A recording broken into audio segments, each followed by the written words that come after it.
The end of Joy-Con drift is near. The top players of EA Sports FC24 have been revealed, and the Twitch streamer getting kills in Valorant using her mind.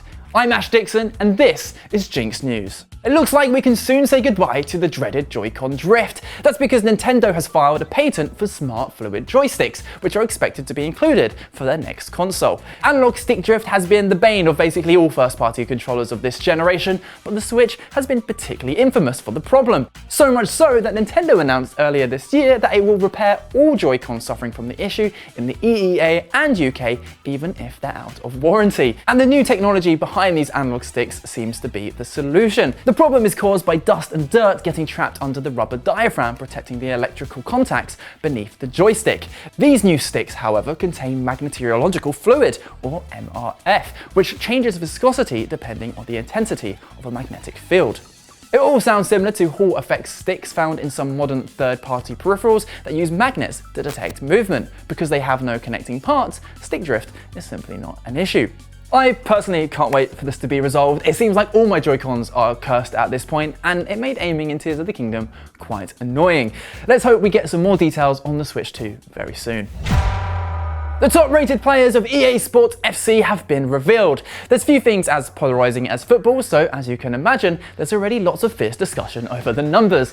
The top 4 players share a rating of 91. They include Kylian Mbappe, Alexia Putellas, Erling Haaland, and Kevin De Bruyne. It's of course the first game to drop the FIFA title and will be the first in the series where women are included in the Ultimate Team mode. Now, I'll be honest, my knowledge of football is very limited. Luckily, a lot of my friends are obsessed and are opinionated as hell, so I thought I'd consult the group chat for their thoughts. Now, Matt jumped straight in by saying Messi is overrated. For context, he's been given a score of 90. He also said Lewandowski shouldn't be the same as Kane, neither should Benzema. He also said Pogba's card should come with a drug tax. Meanwhile, Alex agrees with the top 4 and says Benzema's rating is criminal. He also said Sancho is underappreciated, which must be a joke considering he's not even on the list of revealed players. And apparently Messi was a point of contention. Ben said he doesn't think Messi is overrated as he won the World Cup last year, while my other friend, who requested we change his name to Lil Jiggy, said Messi hasn't been rated 90 since like 13 years ago. Sadly, the chat then descended into how they could get me and this show cancelled, with one person suggesting I say Mbappe is overrated and plays in a farmers league, while another said, say that all women should be bronze cards. Thanks guys, helpful as always. More player ratings are yet to be revealed, but I'm curious what you think of the stats revealed so far, so let us know your hot takes in the comments down below. Speaking of sports games, NBA 2K24 has become the second worst rated game of all time on Steam. It launched only last Friday, and let's just say PC gamers aren't impressed with it. While a load of reviews have been praising its gameplay, it seems to be a tale of two halves, with a load of people upset with its inclusion of microtransactions.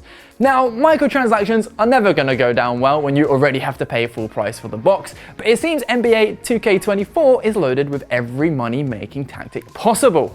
Card packs to unlock players, season passes, and even virtual currency to skip grinding up your player and to buy stat points and better animations. That's not even including all of the cosmetic stuff too. And there's also big complaints that the PC version is from 8th gen consoles like the PS4, Xbox One, and Switch. Obviously, a lot of people feel like getting the same version as the PS5 or Xbox Series X is the bare minimum at this point. Now, 2K has responded that this is due to the vast range of specs for PCs and that using the latest gen version could exclude a lot of players using weaker systems, which I guess kind of makes sense. But come on guys, graphics settings exist for a reason. Just spend the time optimizing the game and allowing a lot of graphics options. It's really not a big ask. And while a lot of people are clearly unhappy, NBA 2K is just one of those franchises that always seems to sell well. Is this enough to stop you getting a copy though? Let us know in the comments down below. Gearbox, the developer of the Borderlands games, looks like it might be up for sale. It's currently owned by Embracer Group, which purchased the company just 2 years ago for $1.3 billion. However, Reuters is reporting that it's weighing up its options for Gearbox, looking to shore up its finances. And that's because things have not been going great for Embracer. They've announced around 17,000 layoffs this year, and earlier this month they shut down the 30-year-old studio Volition, seemingly out of nowhere. Now, it looks like an email from Chief Communications Officer at Gearbox, Dan Hewitt, has been leaked. According to Bloomberg, it says the base case is that Gearbox remains a part of Embracer. However, there are many options under consideration, including Gearbox's transfer, taking Gearbox independent, and others. Ultimately, we'll move ahead with whichever path is best for both Gearbox and Embracer. We'll of course be keeping an eye on how things develop. Twitch streamer Perry Carriall is getting kills in Halo and Valorant by using her mind. You may remember when she made headlines earlier in the year after beating Elden Ring with her EEG setup. The electroencephalogram device is trained to recognize brain activity, which is then mapped to certain actions in the game. We actually spoke to Perry on a different show about it, and amazingly, she didn't work her way up to Elden Ring with any easier games. No, she just dove straight into the deep end. And her ambitions didn't stop there, because she's since descended into the infernal hellhole that is online shooters to really put things to the test. And as you can see, she is out for blood in the most wholesome possible way. Her setup is completely hands-free, with the EEG being used for button input, an eye tracker for aiming, and gyroscopic head tracking for movement. And look, it's not going to be replacing the mouse and keyboard anytime soon, but the fact that she's just getting kills is insanely impressive. And what makes it even sweeter is that we all know how salty some FPS players get when they die. What the f is going on? Imagine their reaction when they see they got killed by this.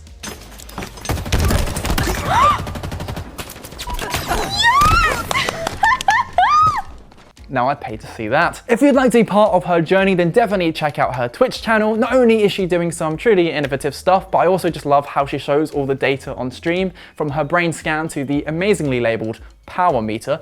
Still not quite sure what that means. And if you'd like a deep dive into the mind of Perry and her favorite games, she did an interview for our podcast, The Games That Made Me, link down in the description below.